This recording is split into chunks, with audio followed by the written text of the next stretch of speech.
दोस्तों, आज जब हम साइंस, टेक्नोलॉजी, मेडिकल और मॉडर्न यूनिवर्सिटीज की बात करते हैं तो हमारे ज़हन में यूरोप और अमेरिका का नाम आता है। लेकिन क्या आप जानते हो कि एक ऐसा दौर भी था जब पूरा का पूरा यूरोप अंधेरे में डूबा हुआ था और वहाँ सफाई-सुथराई का तसव्वुर तक नहीं था। और उस वक़्त यूरोप के बिल्कुल साथ एक ऐसा इस्लामी शहर था जहाँ की सड़कें रोशनियों से जगमगाती थीं, जहाँ दुनिया की सबसे बड़ी लाइब्रेरियाँ थीं और जहाँ ईसाई दुनिया के जो बादशाह हुआ करते थे, यूरोप और अमेरिका के जो बादशाह हुआ करते थे ना, वो भी अपना इलाज करवाने के लिए वहीं जाते थे। जब हर जगह से लाइलाज हो जाता, डॉक्टर वगैरह जवाब देते, तो लास्ट ऑप्शन जो रहता था, वो वही रहता था। वहाँ अपना इलाज करवाने जा रहे थे। अब आपके ज़हन में सवाल आ रहा होगा कि आखिर वो उस वक़्त की कौन-सी जगह थी?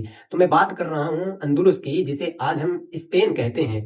तकरीबन 1300 साल पहले सन 711 ईस्वी में एक नौजवान मुस्लिम सिपहसालार तारिक बिन ज़ियाद ने अंदलुस की धरती पर कदम रखा और वहां एक ऐसी इल्मी साइंसी बेदारी पैदा की जिसने आगे चलकर पूरी की पूरी दुनिया का रुख बदल दिया। लेकिन फिर हुआ क्या?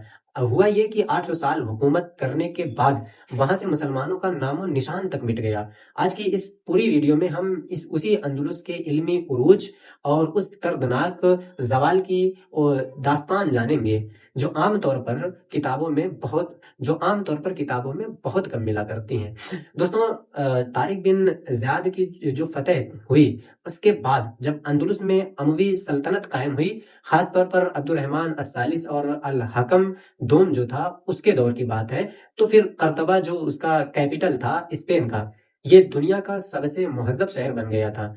पता है, इतना ज़्यादा ये डेवलप हो गया था कि जब पेरिस और लंदन के लोग मिट्टी के घरों में रहा करते थे और अंधेरे में ज़िंदगी गुज़ारते थे, उस वक़्त जो स्पेन का कैपिटल था, उसकी सड़कों का पता है क्या हाल था? उसकी सड़कों पर पुख्ता टाइल्स लगी होती थीं और रात को पब्लिक स्ट्रीट लाइट्स जलती थीं। ये हाल था उसकी तरक्की का। लेकिन सबसे बड़ा इनकलाब इल्मी इनकलाब था। कर्तबा की मरकजी लाइब्रेरी में 4 लाख से ज़्यादा किताबें मौजूद थीं, जबकि उस दौर में यूरोप की बड़ी से बड़ी लाइब्रेरियों में चंद 100 किताबें भी नहीं हुआ करती थीं। मुस्लिम साइंसदानों ने वहाँ वो कारनामे अंजाम दिए जिनकी बुनियाद पर आज की जदीद दुनिया खड़ी है। एक नाम है अब्बास इब्ने फरनास का। ये दुनिया का वो पहला इंसान था जिसने 9वीं सदी में कर्तबा में परिंदों के परों की मदद से पहली कामयाब प्रवास यानी फ्लाइट डेवलप की और फ्लाइंग मशीन का कॉन्सेप्ट दिया। आज नासा ने उसके एजाज में चांद के एक गड्ढे का नाम उसके नाम पर रखा है। एक और नाम है अबुल कासिम अज़-ज़हरावी का। और इन्हें जो है फादर ऑफ सर्जरी कहा जाता है। इन्होंने एक ऐसी किताब लिखी जो सदियों तक यूरोप की यूनिवर्सिटीज में पढ़ाई जाती रही हैं। सर्जरी के इस्तेमाल के लिए होने वाले 200 से जायद जो टूल्स थे, उसका उसको जो है इन्होंने ही इजाद किया था।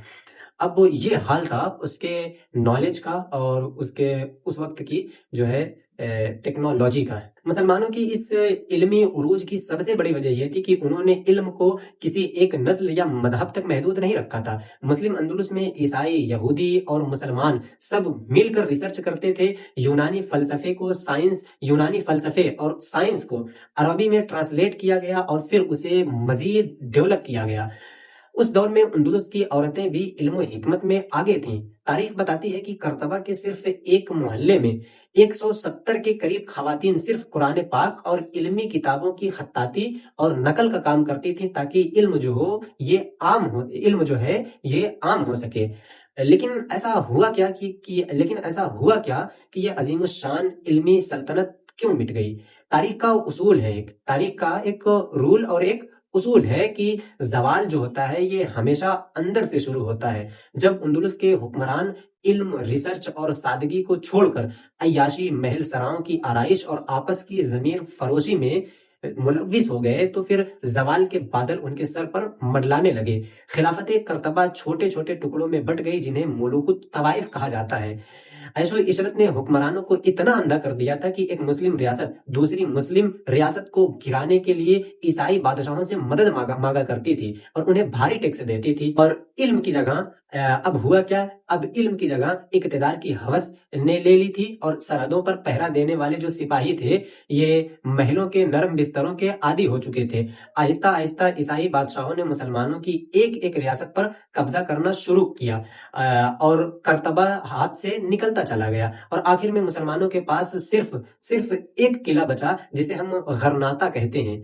1492 ईस्वी में गरनाता के आखिरी मुस्लिम हुक्मरान अबू अब्दुल्ला ने लड़े बगैर ईसाई बादशाह को वो किला हवाले हवाले कर दिया और जब अबू अब्दुल्ला शहर छोड़कर जाने लगे तो उन्होंने पहाड़ी पर खड़े होकर आखिरी बार अपने खूबसूरत महल को देखा तो उनकी आंखों से आंसू आ गए। उस वक्त उनकी माँ जो थी उन्होंने एक तारीखी जुमला कहा, उनकी माँ जो थी एक तारीखी जुमला उन्होंने कहा जो सीधा दिल पर लग जाता है भाई साहब। जुमला ये था कि जिस सल्तनत की हिफाजत तुम मर्दों की तरह नहीं कर सके उसके छिन जाने पर औरतों की तरह आंसू मत बहाओ। सुकूत गरनाता के बाद जो सबसे बड़ा जुल्म हुआ वो इल्म का कत्ले आम था। गरनाता के चौक पर मुसलमानों की सदियों की रिसर्च, साइंस, मेडिकल और फलसफे की लाखों नायाब किताबों को आग लगा दी गई जो कई दिनों तक जलती रहीं।